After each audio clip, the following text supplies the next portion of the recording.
I pulled into the driveway at 11:15 p.m., back screaming, hands numb, the kind of pain only men who lift boxes for a living understand. The porch light flickered like it already knew what was waiting. When I opened the door, there she was, Ashley, standing in front of the mirror in a red dress I'd never seen, painted lips, heels sharp enough to cut the night in half. "Going somewhere?" I asked. She smirked. "Yeah, out to find some real men." That hit harder than any punch I've ever taken. I stepped closer, looked her dead in the eye, and said, "Good, because one's been waiting right here, with the truth." The air froze. 2 people, 1 door, and the kind of silence that only comes before a storm. If you've ever felt that silence, subscribe and follow this story. It's about what happens after the breaking point. I'm Mike Carter, 42, nights at the Walmart distribution center. My clock is a punch card and a sore back. I drive an old F-150 with a cracked dash and a stubborn radio that only finds classic rock. Dinner is whatever I heat up from Kroger, meatloaf in a plastic tray, peas that taste like the fridge. It's not fancy. It's steady. The duplex on Maple Ridge isn't much to look at, but the roof doesn't leak and the heat kicks on when it should. The bills get paid on time. Oil changes happen when the sticker says so. I don't owe the world magic. I owe it reliability. I've always believed a man's job is to make sure the lights come on and the door locks click. Ashley says I'm emotionally absent. Maybe. Or maybe I'm tired of feeling like the only adult in the room. I don't vanish. I carry. The rent, the groceries, the little things nobody notices until they're missing. Love used to feel like a warm room in winter. Lately it's a draft you can't find, a whistle in the wall that keeps you up. One night I caught myself eating alone at the counter, fork tapping the plate like a slow clock. That's when it hit me. This isn't a mood. It's the new normal. The distance isn't a feeling anymore, it's a fact. And once a fact shows up, a man has to decide what he's going to do with it. That's when the first crack made a sound. It started small, like most breaks do. A short argument over gas money, her saying I drove too much, me saying the gas card isn't a slot machine. Then a fight about my shift schedule, as if I chose the night the trucks roll in. Nothing nuclear, just mean little cuts that don't stop bleeding. Girls' night became a regular line, said too casually, like a kid whistling past a graveyard. She'd grab her purse, spritz something expensive, smile at nothing I could see. Her phone lived face down on the counter, volume dead, screen lighting up like a secret. When I'd ask how it was, I'd get a shrug. Fine. That word covers more lies than makeup ever could. I'm not a jealous man. I'm a note-taking man. I started keeping track, not with suspicion, but with sobriety. Tuesdays, Thursdays, new lipstick thrown in the bathroom trash. A receipt for a bar I've never heard of tucked into the wrong pocket. My gut didn't yell. It cleared its throat. One Thursday, the house felt too quiet. The kind of quiet that doesn't comfort. The clock on the stove clicked to 11:58. Outside, the street looked like a postcard. Porch lights, one barking dog, nothing moving. Then her engine turned over. Late. Wrong late. The taillights washed the living room red and then were gone, like a siren without the sound. Right then I knew I wasn't chasing ghosts. I was hearing the hinges move. And when hinges move, doors open, to places you don't want to go but can't ignore anymore. I came home early on a Tuesday. Rare thing. The front door gave under my hand. No chain, no click. Steam drifted from the bathroom like a ghost that hadn't decided who to haunt yet. On the kitchen table, her laptop was open, the blue light stretching across the laminate like a crime scene stripe. I didn't pounce. I breathed. Slow in, slow out. Then I looked. Just enough to know, not enough to lie to myself later. A group chat filled the screen. Girls' night out. The name felt childish for women our age. Messages stacked like empty shot glasses. Timestamps. Little fireworks of emojis. Photos with angles chosen to pretend gravity only happens to other people. I scrolled with 2 fingers. Careful. Cold. Plans for Tuesdays and Thursdays. Meetups at bars I'd never stepped into. A grin emoji and a winking face. One picture of a table crowded with tall boys and taller lies. And then the line that stopped everything. Make me feel alive again. It read like a needle under the fingernail. Not aimed at me. Never aimed at me. My throat went dry the way it does right before a bad doctor's call. The steam in the hallway thinned. Somewhere water shut. I closed my mouth around the taste of metal and let the words sit there, heavy as a cinder block on my chest. I didn't touch anything else. I didn't need to. The page was already screaming. I've learned there's a kind of strength that doesn't look like strength. It doesn't flip tables. It takes pictures. I pulled out my phone and worked like a clerk at closing time. Screenshot, scroll, screenshot. Every message, every photo, every date stamp, squared up and saved. I whispered the time under my breath like I was filing parts on a line. Then I slid a thumb drive from the drawer, copied the folder over, watched the little progress bar crawl to the end. Names, places, nights, all of it. Not for revenge, for clarity. I emailed the files to myself. I wrote the date in a little notebook I keep with the manuals for the truck and the water heater. Evidence doesn't shout. It stacks, quietly, relentlessly. When the last file landed, I closed the laptop like it was a lid on something that needed air no more. The bathroom door opened. Ashley padded out, wrapped in a towel, acting like a Tuesday should act. "What do you want for dinner?" she asked, casual, like casual wasn't a mask. I rinsed my hands at the sink, though they weren't dirty. "I'm good," I said. The room felt loud with things unsaid.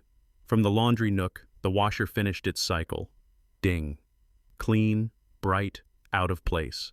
The kind of sound that reminds you machines do their job without feelings. She looked at me. I looked at the floor. I could have asked questions. I didn't. My rule held, don't explode. Document. Then wait. Tuesdays were book club. Thursdays were helping mom. Funny how literature and errands both smelled like the same perfume and came home after midnight. I didn't snoop. I watched. Her friend posted stories from O'Reilly's sports bar. Neon green sign, the same dartboard in the corner, the same laminated table numbers. A cocktail glass in focus, foam sweating down the side.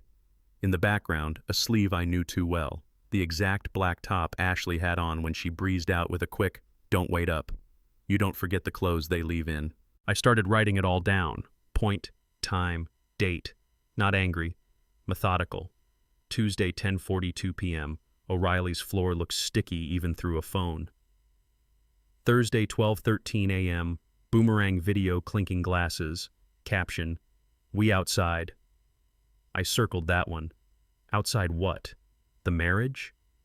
Receipts began hiding in odd places. Jacket linings, the cup holder of her car, lipstick shades I'd never seen before tossed in the bathroom trash. The house had a new rhythm. Keys, smile, vanish. Come back late and hollowed out, sitting at the edge of the bed like a statue that forgot its face. I'm not a detective. I'm a man who can count. Patterns don't lie when people do. The more the dots connected, the less my heart raced. It slowed. It steadied. If this was a trail, it was leading somewhere I didn't want to go, but I was already on it. And trails, once started, don't stop for feelings. I called a buddy from high school who fixes networks for a living. Told him I wasn't proud of the question. "Family iCloud," he said. "Location history, basic backup, nothing creepy, just the stuff parents use when their kids start driving." He paused. "You sure you want to know?" I hated that I did, but I hated being blind more. That night, while Ashley's phone was charging face down on the kitchen counter, I set it up, just the legal shared account switches. No spyware. No passwords I wasn't allowed to have. I whispered the choices out loud like a confession. See or pretend. I chose see. Then I waited. At 12:57 a.m., the map showed our duplex on Maple Ridge. Quiet little dot. At 1:03, the dot jumped. A blue bead crawling down Riverside Drive, past the gas station with the broken sign, into a cluster of gray rectangles labeled Riverside Apartments. The screen felt cold in my hand. I zoomed. Building C. Parking lot lights like teeth. My stomach didn't drop. It settled. That's the thing about truth. When it finally arrives, it doesn't scream. It sits down and looks you in the eye. I stood there with the fridge humming behind me, the house so still you could hear the vents. I locked the phone, put it face up, and turned off the kitchen light. I'd crossed a line I never wanted to cross, but some lines protect what's left of you. Privacy is beautiful. So is seeing straight. Tonight, straight won. I opened the joint credit PDFs like a man checking a wound he already knows is bad.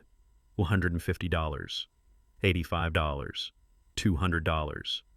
Different nights, same pattern. The charges lived under soft names. Bella and Comberry for address I'd never see, bars that only wake up after midnight. Tips big enough to feel like guilt. I printed the statements and ran a highlighter like a scalpel. Date, time, merchant, total. Another swipe. Another night. I wasn't hunting drama. I was counting. Money tells the truth because it doesn't care about feelings. Follow the money and you learn what words tried to bury. Receipts hid in places they shouldn't. Glove box, jacket lining, crumpled at the bottom of her tote. I flattened each one on the counter, smoothed them with my palm like I was ironing out lies. Then I built a folder on my desktop, evidence, and fed it everything. PDFs, photos of the paper proofs, notes with timestamps. I printed a clean set and clipped it into a cheap black binder. The plastic squeaked. It sounded like finality. 3 months tallied up to $4,000. That's a mortgage for some people. For me, it was a message. You're paying for your own humiliation. I stood at the sink and let the numbers settle. Anger wanted the wheel. I didn't give it the keys. Facts first, fire later, if there had to be fire at all. When I closed the binder, I knew what came next. Not a fight, a plan, a lawyer. Mr. Brennan's office in Dayton looked like every place where bad news becomes paperwork. Framed diplomas, a coffee pot that had seen too many mornings. He shook my hand, set the binder in front of him, and started turning pages without commentary. Nods, small ones. The kind men give when the evidence speaks louder than pity. Ohio doesn't punish adultery much in division, he said, eyes on the totals. Cold law, but your lease is in your name only, and these joint card charges, misuse of marital funds, tell a story a judge can't ignore. He slid the binder back an inch.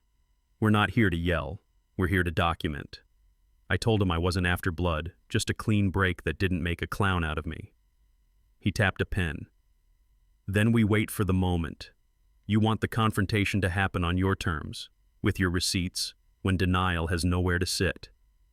He drafted the paperwork while I watched. Names, dates, the kind of words that stop spinning when they hit a signature line. He pushed a stack toward me. We won't file today. We keep it loaded. I signed where he pointed. Steady hand, steady breath. He slid a thin envelope across the desk. Your copies. Keep them safe. Chain of custody isn't just for crime shows. On the sidewalk outside, the air felt cleaner. Not warm, not triumphant, just level. The kind of level a man can stand on without wobbling. Law is cold. A plan isn't. I had both now, and a line I wouldn't step back from. That last week I moved like a metronome. Work on time, home on time. No changes she could smell. I let the phone do the seeing. The GPS drew the same tired shape. Maple Ridge to O'Reilly's, O'Reilly's to Riverside, back home by the hour when birds think about singing. Patterns are honest in a way people refuse to be.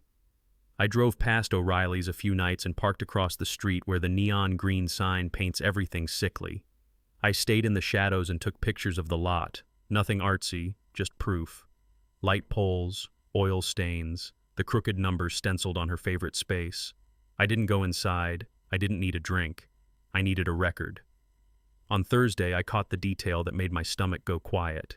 Her sedan pulled in next to the same red Mustang, again. Same dent in the rear quarter, same faded temp tag. I took the shot, then another as if the second photo would make the truth kinder. It didn't. It just made it cleaner. Back at the house, I wrote it down.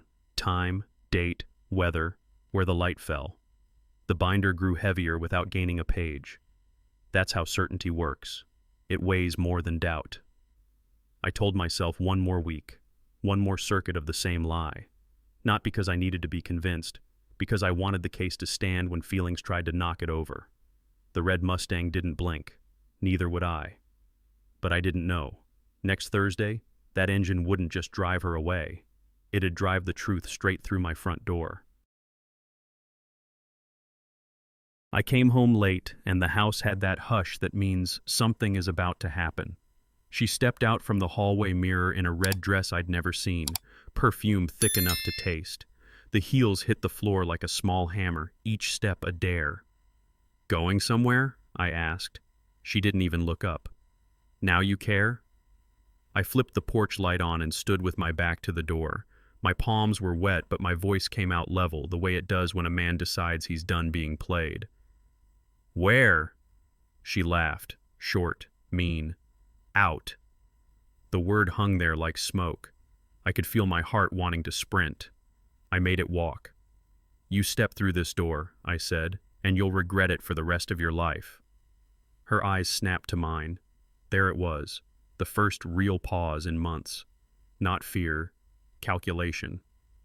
She glanced at her phone, then back at me, like the screen might give her a better line. The hallway smelled like flowers over a trash can. "Are you threatening me?" she said. "No," I answered. "I'm drawing a line." She rolled her eyes, but the gloss on them wobbled. The heels didn't move. The silence pressed in until I could hear the porch bulb buzzing. Somewhere a dog barked once and gave up. I didn't raise my voice. I didn't beg. I held the door with my shoulders and let the truth stand right next to me. She lifted her phone like a badge. "I'm calling the cops." "Call," I said. "I'd like to tell them where you've been on Tuesdays and Thursdays." The line landed. Her eyes flickered to the left, like she was checking an exit that wasn't there. The lipstick that had looked bold a second ago started to tremble at the edges. I kept my voice slow, my breathing slower. When a man controls his pulse, he controls the room. I took out my phone and woke the screen. No theatrics, just the location history, small blue dots, patient as nails, laid into a map that didn't know how to lie. I showed her the path, our duplex on Maple Ridge, the loop to O'Reilly's, the late glide to Riverside Apartments, back home when decent people are making coffee. "You don't get to spy on me," she snapped. But it was a thin sound, like a fork tapping a glass. "Or," I said, "we can call it by its real name, seeing clearly." Her face shifted color the way a sky does when a storm finally owns the horizon, red to pale, heat to chalk. She swallowed hard and looked away, like the map might dissolve if she didn't stare. My heart wanted to pound. I made it walk. "So," I asked, "do you still want to make a call?" Silence. Heavy, simple. The kind that chooses a side for you. I didn't move. Neither did the truth. "Sit," I said, and the word didn't rise. It settled. She hesitated, then dropped into the edge of the couch like she might bounce back up and bolt. I crossed the room, pulled a cable from the drawer, and clicked it into the TV. No drama. HDMI, in. Then I set a small USB on the table, the metal cool between my fingers, and slid it home. I opened the folder labeled Evidence Offline, Insurance Against Last-Minute Miracles and Accidental Deletions. Receipts don't need Wi-Fi. The screen filled with what I already knew. I scrolled slow. Group chats from Girls' Night Out. Emojis grinning like masks. Captions that sounded brave until you put them next to a mortgage. Photos taken too close, too bright, trying to outshoot time. Then the GPS logs, date after date, the same route traced like a rut cut into dirt. Ashley sprang up. "You're insane," she said, voice climbing a stairway it couldn't finish. "This is crazy. You're obsessed." I didn't answer the insult. I hit next. A bar tab. Next. A mirror selfie cropped to pretend nobody else was in the room. Next. A Tuesday night at O'Reilly's. Timestamp tight to the minute she told me book club ran long. Next. I stayed quiet and let paper talk. Paper never forgets its lines. She looked smaller with every click. Not because I was bigger, but because the story had run out of places to hide. She wanted a shouting match. I gave her a record, and records don't blink. I brought up the next slide. Bella and Comey shimmered on the screen like a lie in a nice dress. Then the bar tabs, stacked, late, generous tips that didn't belong to generosity. I didn't raise my voice. I asked a simple question men ask when they're done being tricked by feelings. "How much does feeling alive cost?" She snapped back fast. "It was just attention." I nodded at the totals. "And you paid for it with our money." The highlighter streaks blazed across the TV, yellow as a warning sign on a wet road. Date, time, total. Another swipe. Another night she came home smelling like a place that didn't know my name. The numbers didn't wobble. Numbers never flinch. They just sit there and tell you who you've become. I flipped to the summary page. 3 months. $4,000. The figure hit like a dull hammer to the ribs. You could feel the air thin out between us. That's a rent. That's a repair. That's a man's back in the cold because the truck needs tires. That's me, working doubles, paying to be invisible. She tried to corral the moment with soft words, small blame, a wet-eyed look. But words are paper boats in a storm. They sink when the math shows up. I didn't say cruel things. I didn't need to. The total on the screen said them for me. It read like a confession I didn't have to coax. We both stared, and for once, the bill stared back. I kept going, not louder, cleaner. I opened my email and read from Mr. Brennan. No drama, just the sentences that put rails on a runaway train. Lease is in your name only. Joint card spending as documented supports misuse. No basis for alimony under these facts.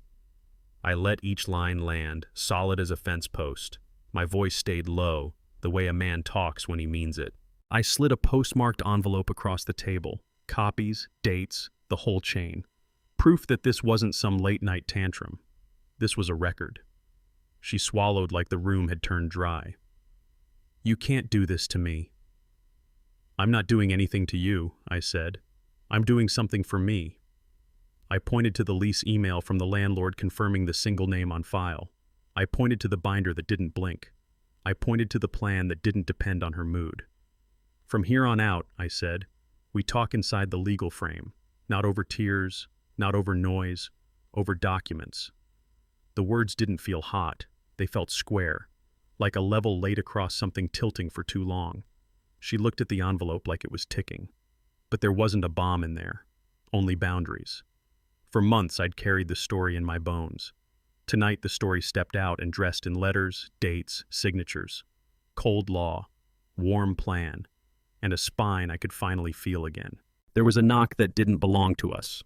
Mrs. Dawson from next door, voice soft but edged with worry, asked if everything was all right. I told her we were fine. She looked past me, saw Ashley's red eyes, didn't buy it. 5 minutes later, my phone lit up. Dispatch on the line from the welfare call. Officers would swing by in about 15 minutes. The wall clock started speaking louder than both of us. Tick, tick, tick. Not shouting, just drilling. I gathered the pages into a single clip folder. Bank statements, GPS logs, the lease email, the letter from Mr. Brennan. I pressed the metal tight until it bit. Paper has a way of standing up when you put it in order. Ashley broke. Not the clean kind break. The flood, the noise, the sobs that try to rearrange facts by volume. I didn't feed it. I set the folder on the table like a square meal for a hungry truth. The seconds thinned out. You could feel the room counting with the clock. I looked at her, steady. We've got 15 minutes to end this clean, I said. No shouting, no theater. You tell me what you need to pack. I'll tell you what stays. We keep it between adults. She wiped her face with the back of her wrist, mascara making a bruise where there wasn't one. The clock answered for her. Tick, tick, tick. The sound of a fuse that doesn't hurry but never stops. Outside, a car rolled by. Inside, the binder waited. So did the doorbell that was coming. My phone buzzed like a hornet in a jar. $1,280 pending. Bella & Co. A fresh charge, bold as daylight, while the room still smelled like a fight. She flinched when she heard the alert, then tried to look bored. I stared at the number until it stopped being numbers and started being hours of my life. I hit speaker and dialed the bank. I need to freeze the joint card, I said. Right now. The rep started into a script. I cut in, calm, low, immovable. Listen, fraud or not, the spending stops tonight. Freeze it. The keyboard clacked on their end, a little rain of plastic. Ashley said something about needing to return address, about timing, about misunderstandings that were always convenient and never specific. In my head, I said it plain. Stop the bleeding. No more slow leaks dressed as fun. No more paying for the rope they hang your dignity with. The rep asked for confirmation. I gave it. Name, last four. The small pieces of a life you build one bill at a time. Done, they said. Card access restricted. A second later, her phone lit up with a new tone. Declined. The word might as well have been carved into the wall. She stared at the screen like it had betrayed her. The room felt colder, clearer. I ended the call and set the phone down face up. We protect what's left, I said. Not a threat, a policy. The clock went on ticking. 15 minutes keeps moving whether you do or not. The door rattled like it owed somebody money. I opened it. Vanessa Whitfield stood there in too much perfume and not enough nerve, eyes darting past me to Ashley. She pushed inside without waiting, whispering hard, "If he plays the voice memo, we're done." I didn't move toward them. I moved toward the table, set another folder down next to the first, square and heavy. 2 piles now, one for what happened, one for what it cost. Vanessa clocked the binders and lost an inch of height without taking off her heels. Ashley started with the usual smoke. "This is private." I cut that off with nothing but stillness. Private ended when you put it on a shared account. Vanessa tried the friend tone, low and syrupy. "Mike, don't ruin everyone's life over a misunderstanding." The word everyone did what I needed it to. It made the room bigger. This wasn't one marriage anymore. It was a pattern, a club with dues. I nodded at the table. "You pressed send. That's when you were done. Not now." Vanessa's jaw clicked shut. Ashley folded her arms like that could hold a dam. No one talked tough after that. The house had new gravity. It pulled their eyes down to the paper, to the dates, to the totals. You could hear the clock again. You could hear breathing. Outside, a car slowed. Inside, I waited for the last piece. Some truths you don't describe. You play them. I tapped the file and let the room hear what I had heard alone. Her voice, clean and unashamed. "He won't know. He never knows." Then laughter, light, careless, like car keys tossed on a counter that isn't yours.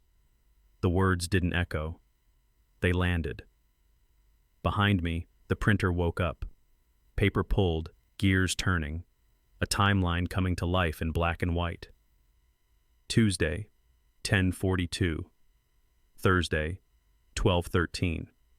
Places, totals, miles. The machine talked in its small way, line by line, truth by truth. Ashley snapped. She lunged for the cable, yanked the HDMI out like she was ripping a cord from a hospital wall. The screen went dark. Her elbow clipped a glass on the counter. It fell. It shattered.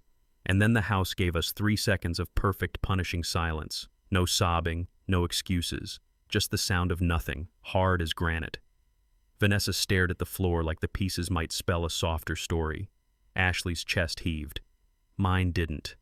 I'd grieved 3 weeks ago. Tonight wasn't grief. Tonight was inventory. I set the cable back down, slow, careful, like you put a tool where it belongs. The printer finished its page and spit it out with a little sigh. I didn't look away from Ashley. "You said I'd never know," I told her. "Now I do." She opened her mouth, found nothing, closed it again. Some moments don't need volume. They need weight. The room had plenty. And just when silence finally took its seat, someone else decided to knock. I set the cable back and steadied my hands. No rush, no heat, just terms. "Here's how this goes," I said. "You have 48 hours to pack clothes and personal items. Anything you can prove you bought yourself, you take. Furniture stays, the lease is in my name. After 48, the locks change, legally." She shook her head, tears starting, phrases falling apart before they became sentences. I didn't chase them. I kept my eyes on what doesn't bend, the lease email, the binders, the dates. "We're not negotiating feelings," I said. "We're organizing facts. You can't—" "I can," I answered, even and flat. "This is a boundary, not a threat. I'm not here to hurt you. I'm here to stop the hurting." Something in her posture folded. The fight hissed out like a match in rain. She covered her face and cried the kind of cry that used to pull me back into fixing what she kept breaking. I let it pass. Mercy isn't a mop. I'll bring in boxes, I added. You'll label them. We'll be adults for 48 hours. She nodded without looking up, small in a room that suddenly felt too big. The binder sat between us, square and heavy. For months it lived in my chest as pressure. Tonight it was just paper, and paper was enough. This is the last easy thing, I said. After this it all gets harder. She didn't argue. That told me more than words ever did. Her phone lit up. Family FaceTime. Her mother's voice came sharp through the speaker. Ashley, put him on. We're going to talk like adults. I took the phone and pointed it at the TV. You get 10 seconds, I said. I scrolled the only things that matter in daylight. Charges, routes, timestamps, no speeches, no color. Just a roadmap of how we got here. A brother tried to cut in. A sister stretched my name like it was elastic. I let the seconds expire and ended the call. The truth isn't a show, I said. It doesn't need commentators. Ashley stared like I'd stolen the script. Vanessa hugged her purse near the door, perfume turned sour by nerves. I opened the door and stepped aside. You can go, I told her. This part isn't yours to fix. She looked at Ashley, then the binder, then me. Words gathered, then broke. She left, heels careful on the steps. The house settled, a quiet that felt like something finally sat down. Ashley swallowed. What do you want me to do? Start with the closet, I said. Label what you'll take, the rest stays. She nodded once, the smallest agreement we'd had in months. I set the phone face down and slid the binder back to center. No chorus, no audience, no spin. Just two people, a deadline, and the line already drawn. The knock was polite, official, and impossible to ignore. I opened the door with the folder in my hand and a voice that didn't wander. Two officers stood on the porch under the porch light that makes everyone look honest or tired. Maybe both. Everything all right tonight? One asked. No violence, I said. Just an argument. I have financial documentation that explains the tension. We're handling it quietly. I didn't wave papers like a banner. I held them the way a man holds a tool, simple, useful, not for show. They looked past me, saw Ashley, red-eyed, silent, hands at her sides. I stayed in the doorway, shoulders square, not blocking, not inviting. I laid out the facts in short, measured lines. The lease in my name, the plan for 48 hours, the card already frozen. One officer nodded, the other wrote nothing down. You can tell when people believe the room more than the words. Keep your distance, he said. Stay civil. If either of you needs us again, call. Understood, I answered. I thanked them, stepped back as they stepped off, and closed the door behind me. The latch clicked like a verdict. Inside, the house felt different. Sides had been chosen, not by screaming, but by paper and posture. Ashley turned away. I set the folder on the table exactly where it had been. Outside, tires rolled over loose gravel and faded. Inside, the line stayed bright. The storm wasn't over. It was organized. I didn't sleep. Sleep belongs to people who can afford it. I stood in the kitchen and brewed coffee I didn't need, the kind that tastes like work. I stacked the documents in order, slid them into a postmarked envelope, pressed the seal like I was closing a wound. Chain of custody for a broken heart.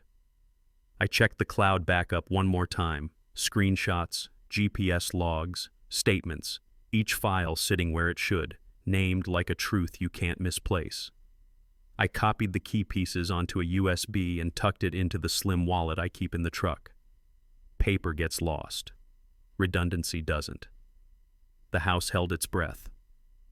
I walked the rooms once, not to remember, but to make peace with what would be gone in 2 days. Her shoes by the door, a half bottle of perfume that turned sweet into stale. I left them where they sat. Some endings don't need speeches. They need labels and tape. Out on the porch, the night had that Ohio emptiness, far sirens, a train somewhere pretending it matters. The duplexes on Maple Ridge glowed in their square windows. I sat on the step with the envelope beside me, coffee cooling in my hand, and listened to the cold. I said it out loud so the dark would hear me. Tomorrow morning, I put a period on this. Not a comma, not a question mark, a period. Then I went inside and turned off the lights. Living room. Now, I said. She came out with swollen eyes and my old college sweatshirt like it could pull mercy out of me. I didn't sit. I cabled the laptop to the TV, opened the folder in the order I'd written on an index card. No surprises, no tangents. Dates first, places second, money last. It was just talk, she said. Jokes. I never did anything. I didn't argue the wind. I cued the second voice memo. Her voice filled the room, bright and careless. He won't know. He never knows.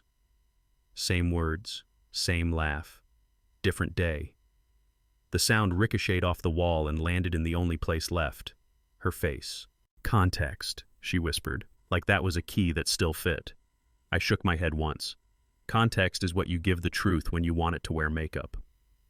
I moved through the slides in a clean line. Tuesday routes, Thursday timestamps, the same bars, the same late arrivals, the same exits.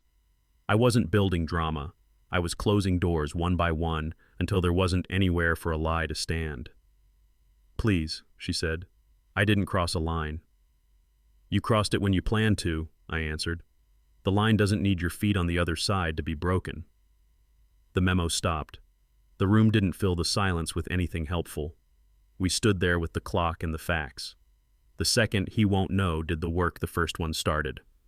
There was nothing left to deny. I stayed with the order. O'Reilly's first, Ashley in neon green light that makes everyone look 10 years younger and 5 shades less honest. Then the bar receipt, timestamp hugging the minutes her alibi said book club ran late. I laid the paper flat like I was ironing a shirt I needed to wear to court. Next, the parking lot photos, oil moons under the cars, the slanted stencils, her plate clear as daylight. I didn't circle it with a red pen. I didn't need to. Some things scream without ink. Then the chat log. Riverside after? A simple question with a complicated bill. I kept my voice level, the way you talk to a mechanic when you already know the transmission's gone. She crumpled on the edge of the couch. I felt invisible, she said. Like I didn't exist in my own house. I nodded once, not unkind. I work so we don't lose this house, I said. Invisible is what a man has to be sometimes to keep the lights on. Her mouth opened to argue value with value, but the math on the table kept cutting in. She looked at the photos again and shook her head like the angle might change the truth. It didn't. The binders didn't raise their voice. They didn't need to. They tied the thread from neon to numbers to nights that don't end right. It wasn't vengeance. It was inventory. And inventory doesn't care if you cry.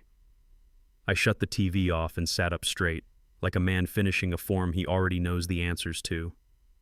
We're done, I said. The paperwork is filed. No thunder. Just the click of a lock you finally turn. I set Brennan's envelope on the table. Postmark, copies, neat as a haircut.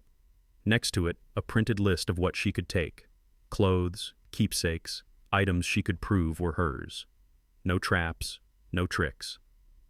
Then the email from the landlord. Lease in my name only. Date stamped, simple as a stop sign. She opened and closed her mouth like the words might show up late and save her. They didn't. The room didn't need speeches anymore. It needed signatures. You'll get 48 hours, I said. After that, I changed the locks. It's legal. It's final. I slid a pen across the table and left it there, pointing north like a compass that only knows one direction. Her eyes glassed over, but the fight didn't come back. It was out of gas. I could feel the quiet settle on the furniture. In the end, it wasn't the memo, or the photos, or the totals that ended us. It was the paper. Pages that don't care who cries louder. Paper beats noise. Every time. She nodded once, the smallest yes a person can make. I gathered the documents back into the folder. The line wasn't just drawn, it was notarized. I parked the F-150 in a row of 4 cars outside her parents' place. Different bumpers, same tone. Inside, the air smelled like furniture polish and old advice. I didn't sit. I stood near the door, binder under my arm, the way men stand when they're not sure if they're welcome or needed. Faces took their places, mother tight-lipped, sister already choosing sides, brother ready to interrupt, father by the mantle like a judge without a robe. I set the prints on the coffee table and opened to the page that does the talking. Dates, totals, routes. I didn't narrate. I let their eyes move at their own speed. Her mother reached for a sheet, squinted, found the line. Hotel, day rate. The word didn't scream. It settled like dust on a black suit. The room went quiet in that special way where everyone hears the same thing and pretends they didn't. The sister stopped mid-breath. The brother sat back. The mother blinked hard, twice, like she could erase the numbers by drying her eyes fast enough. Her father looked at me, not long, not soft, just long enough to say he knew what it costs to keep a house standing. Then he nodded. First time. Last word. I closed the binder and tucked it under my arm again. I'm not here to humiliate her, I said. I'm here to end it clean. No one argued. Some rooms don't allow it. The paper sat on the table like a verdict that didn't need a gavel. But outside that house, the story still had one witness left, the kind you only meet when karma decides to talk. Saturday afternoon, I went to Home Depot for a gallon of gray. Fresh start in a metal can. I was checking caps and rollers when I heard a voice a few aisles over. Young, confident in that way you can be when you haven't paid for many mistakes yet. I rounded plumbing and there he was, Tyler Rhodes, Right State t-shirt, phone to his ear, laughing low. Yeah, man, older woman, tons of drama. Said she was basically single. Husband called me, turns out none of it was true. I blocked her, not worth it. He didn't recognize me. Why would he? I was just a tired man buying paint. I let my eyes pass over him like he was another tool I didn't need. He looked smaller up close, less legend, more kid late on rent. I didn't clear my throat, didn't make a scene. I put the roller kit in the cart and kept moving. The moment didn't ask for my voice. Karma had already clocked in and done the shift. It didn't need a supervisor. At the checkout, the scanner beeped that small, honest beep that means the price is the price. Outside, the cart wheels clicked in the same rhythm as my heartbeat, steady for the first time in weeks. The sky over Dayton was a hard blue, the kind you don't argue with. I loaded the paint, shut the tailgate, and drove home. No victory song, just a quiet truth. Some fires put themselves out when you stop feeding them. That night, a number I didn't know tried to become one I wouldn't forget. It's me. I'm different now. Can we talk? I opened it for 5 seconds, long enough to feel the old hook sink, not long enough to let it set. I hit block. No speech, no sermon. Just a small click that said more than paragraphs. I set the phone face down on the counter like a stone on a grave and twisted the lid off the paint can.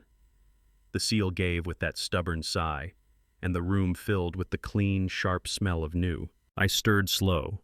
Gray circled the stick, thick and honest. You can coat a wall. You can't coat a lie. There are doors you close and doors you lock. Then there are doors you retire, painted over, framed in, part of the wall. I wasn't angry. I was done. There's a difference you can taste. I rolled the first stripe across the bedroom, covering a color we chose back when we thought choosing a color would be the hardest part. The roller left a wet path that would dry into something mine. Not ours. Mine. The phone stayed quiet. The house felt lighter by ounces that add up. Some men chase closure. I install it. Hinges tightened, locks changed, policy set. The door doesn't slam. It stays closed. And in that stillness, I finally heard the sound I'd been missing. Nothing. Morning came with the sound of cardboard dragging across hardwood. Boxes talk when they scrape. Short, tired sentences. 4 suitcases. 3 taped-up thumps that used to be drawers. She didn't ask for help. I didn't offer it. We had agreed on the only thing left to agree on. 48 hours. She moved room to room like a ghost returning borrowed time. A handful of shirts, some framed photos I didn't need to argue over, a jar of coins that never became a vacation. No speeches, no last-minute fires, just the low rhythm of a life being packed in reverse.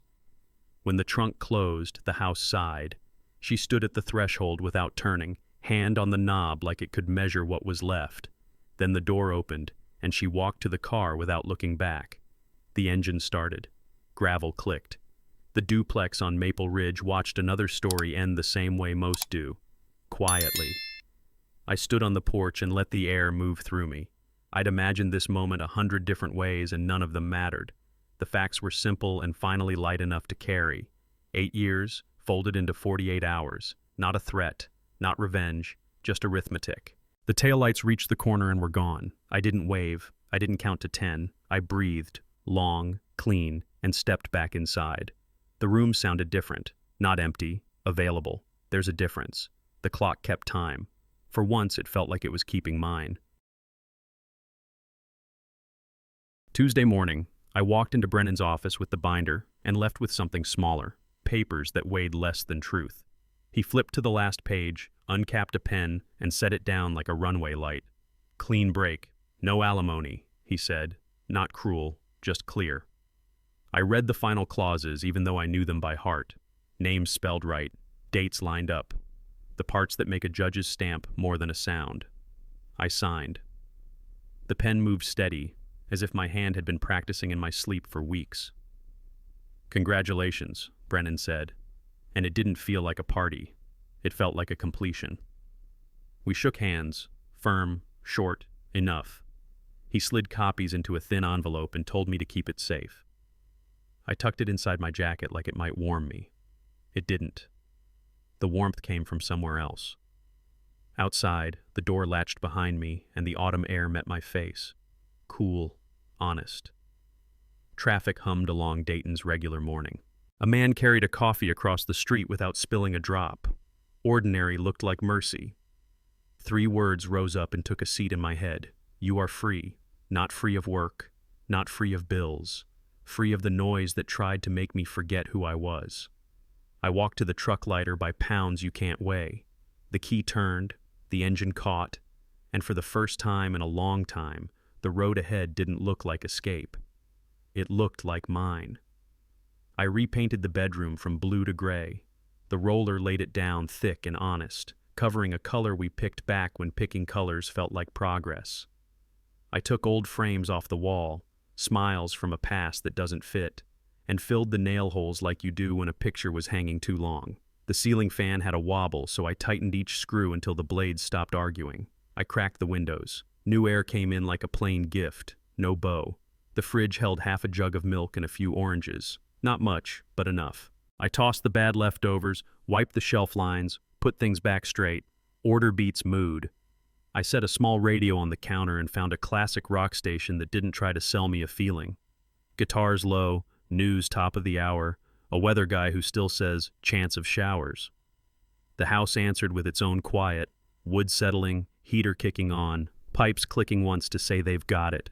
It wasn't a new place, it was a cleared place. No arguing smell, no secret plans, just tools, paint, and time used right. I wasn't celebrating, I was maintaining. There's a difference a man can feel in his shoulders. For the first time since I signed that lease, the rooms didn't feel borrowed. They felt mine. Not because I said so, because I did the work that makes it true. 3 mornings a week I hit the gym down the road. Nothing heroic, 20 on the treadmill, a few sets with weights heavy enough to remind me I'm alive. I stretch the way guys my age stretch. Careful, slow, grateful when nothing snaps. I drive home with sore legs and a busy calm. The night shift still owns my hours, but it doesn't rent my head. I sleep deeper. The kind where you lose track of the time between closing your eyes and hearing the alarm. Coffee tastes like coffee again, not like a task. Weekends, I meet Fletcher and a couple of guys for bowling. We don't talk about heartbreak. We talk about scores and how the lane on the far left always leans right. We razz each other for splits and cheer the clean picks. My hands remember the ball. My wrist remembers the snap. One Saturday, the approach felt easy, the release clean. The ball curved like it had a place to be and knew the route. Strike. Not a movie strike. A real one. The crash, the pause, the pins down for good. The guys slapped my back. I laughed without checking if I should. I head home with forearms warm and a cheap plastic score sheet folded in my pocket, like a certificate no one needs to see but me. Small things, steady things. You build a life out of those. I don't feel lighter because pain disappeared.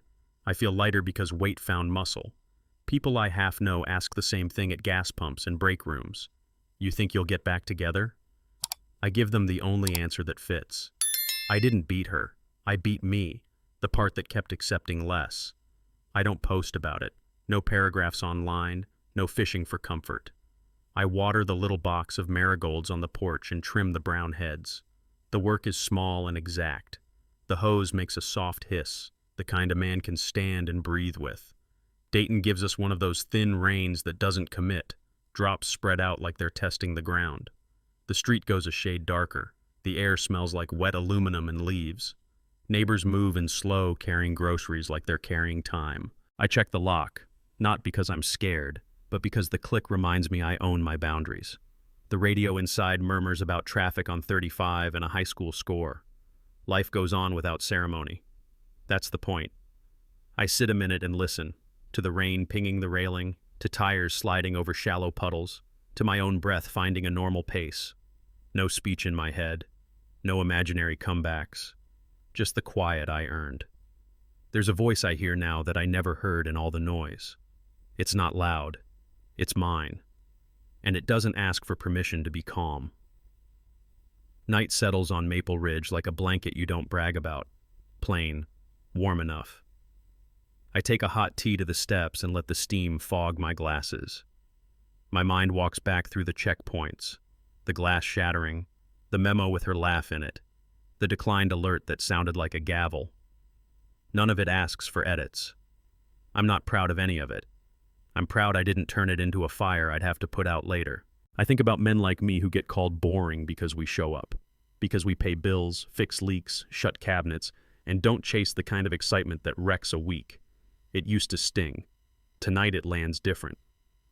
Boring is being dependable, I tell the dark, and dependable is how roofs stay over heads. I sip slow. The tea cools into something you can drink without thinking. A train hums miles off, an old argument moving on. My phone stays where I left it, face down, silent, not in charge. There's peace in knowing I did the hard parts the hard way, steady, documented, legal. No smashed phones, no late-night speeches, just a man making a choice and living with it. I finish the cup and stand. The porch light paints a small circle that's enough for tonight. I step back inside, lock the door, and let the quiet keep what it's keeping. Trust dies first. After that, privacy isn't romance. It's a funeral for what used to be real. I don't say that to be clever. I say it because I lived in the quiet after the last heartbeat and still had to pay the bills. So I chose seeing over pretending. You can call it cold. I call it breathing with both eyes open. Boundaries aren't revenge. They're rails you put down before resentment drives the train off the bridge. I drew mine with paper and dates, not with shouting, no smear posts, no gossip tours. I didn't need a crowd to clap for me. I needed a life that didn't wobble. It's simple now. If a line keeps getting stepped on, it isn't a line, it's an invitation. I pulled mine back where it belongs and made it visible in daylight. What I will allow, what I won't fund, what I won't listen to at 1 a.m. when sorry shows up dressed like a second chance. I check the door each night, not out of fear, but to remind myself who owns the knob. Thumb to metal, a small turn, the latch finding its home. Click. That sound used to mean locked. Now it means me. No hate in it, no heat. Just the steady transfer of control back to the person who lost it a piece at a time. A lock is hardware, a boundary is software. I updated both. This part is for the men who were called invisible while they kept the lights paid and the water hot. You're not a ghost. You're the reason the calendar makes sense. We're not alone. I've read your comments at 2 a.m., the ones you don't sign your full name to. I know the sick feeling when a joke isn't a joke, when girls' night becomes code, when your gut whispers and you try to bargain it quiet. You don't need to roar. You need receipts and footsteps, the kind that take you out the door you built and back into a life with straight edges. Start small. Put your sleep back on a schedule. Eat food you can pronounce. Fix one rattling thing. Tell the truth to yourself without flinching. The world might call that boring. Let it. Being boring is how roofs don't collapse. Don't be ashamed you trusted. Trust is noble until it's abused. Then it becomes a teacher with a hard pass-fail. If you failed, stand up, resit the test with rules.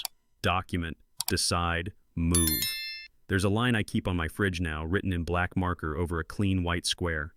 The bravest thing is keeping your dignity. Not in court, not online. In your kitchen at midnight when nobody's watching.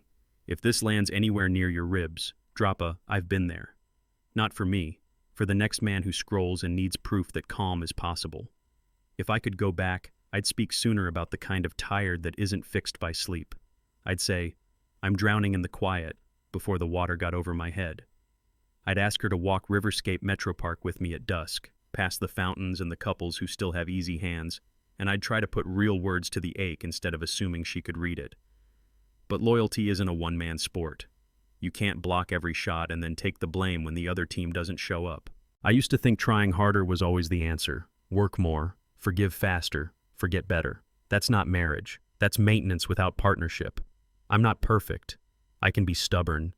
I can go quiet when I should explain. If I could rewind, I'd fix those parts of me. Not for her, for me.